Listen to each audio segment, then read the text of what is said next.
ఆవు నీతితో వెలుగుతున్న దీపం కానీ నువ్వుల నూనెలో వెలుగుతున్న దీపం మించి కానీ పొగ వచ్చినప్పుడు ఆ పొగ పూజ చేసుకుంటూ లోపలికి వెళ్ళిందనుకోండి, యమధర్మరాజు గారు ప్రీతి చెందుతాడు, శనీశ్వరుడు ప్రీతి చెందుతాడు.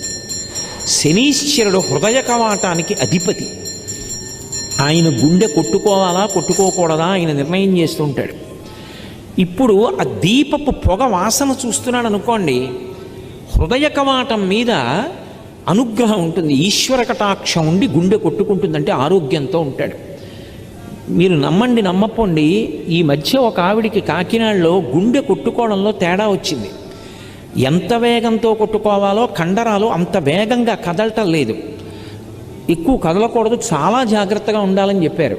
ఆవిడ కొంతకాలం నువ్వుల నూనె దీపం పెట్టి దాని మించి వస్తున్నటువంటి పొగని ఏ పూజ చేయకుండా భర్త గారు పూజ చేసి వెళ్ళిపోయాక